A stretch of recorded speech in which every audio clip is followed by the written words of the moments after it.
পা দিয়ে নয়, হাত দিয়ে বল পাস দিলেন ম্যাকেলিস্টার। শুরুর অর্ধে আর্জেন্টিনাকে কান্না করিয়ে ছাড়ছে স্পেন। শুরুতে লড়াইয়ের আভাস দিলেও শেষে স্পেনের কাছে প্রথমার্ধে পাত্তাই পায়নি আর্জেন্টিনা। প্রথমার্ধ নিয়ে আরো থাকছে প্রতিবেদনে। 2026 ফিফা বিশ্বকাপের ফাইনালে শুরু থেকেই আর্জেন্টিনাকে চাপে রেখেছে স্পেন। নিউ জার্সি স্টেডিয়ামে অনুষ্ঠিত শিরোপা নির্ধারণী লড়াইয়ের প্রথম 30 মিনিটে বলের দখল, আক্রমণ গড়া এবং উচ্চগতির প্রেসিং সবকিছুতে এগিয়ে ছিল স্প্যানিশরা। অন্যদিকে লিওনেল মেসিদের বেশিরভাগ সময় কাটাতে হয়েছে নিজেদের অর্ধে রক্ষণ সামলাতেই। ম্যাচের 27 মিনিটের পর আসে প্রথম বড় বিতর্ক। স্পেনের একটি আক্রমণ ঠেকাতে গিয়ে আর্জেন্টিনার মিডফিল্ডার অ্যালেক্সিস ম্যাকালিস্টারের হাত দিয়ে বল স্পর্শ করেন।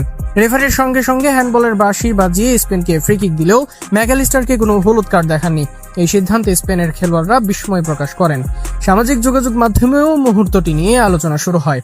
অনেকের মতে আক্রমণ থামাতে হ্যান্ডবল করার পরেও কোনো শাস্তিমূলক কার্ড না পাওয়ায় প্রশ্ন উঠেছে রেফারির সিদ্ধান্ত নিয়ে। এর আগে ম্যাচের শুরু থেকেই স্পেন ছিল অনেক বেশি আক্রমণাত্মক। লামিন ইয়ামাল ডান প্রান্ত দিয়ে একের পর এক আক্রমণ তৈরি করেন।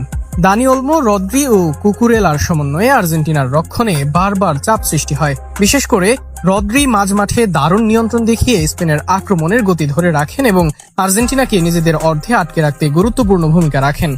অন্যদিকে আর্জেন্টিনার মূলত পাল্টা আক্রমণের উপর নির্ভর করার চেষ্টা করে। লিওনেল মেসি কয়েকবার নিচে নেমে খেলা গড়ে তোলার চেষ্টা করেন এবং একটি নিখুঁত পাসে সতীর্থকে সুযোগও তৈরি করে দেন। তবে স্পেনের সংগঠিত প্রেসিং এর কারণে সেই আক্রমণগুলো শেষ পর্যন্ত সফল হয়নি। প্রথম অর্ধ শেষে স্কোরলাইন 0-0 থাকলেও ম্যাচের নিয়ন্ত্রণ ছিল স্পেনের হাতেই।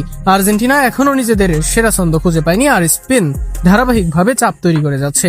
তবে এই সময়ে সবচেয়ে আলোচিত ঘটনা হয়ে উঠেছে অ্যালেক্সিস ম্যাকালিস্টারের হ্যান্ডবলের সিদ্ধান্ত দেওয়া হলেও তাকে হলুদ কার্ড না দেখানো ইতিমধ্যেই শুরু হয়েছে নতুন বিতর্ক।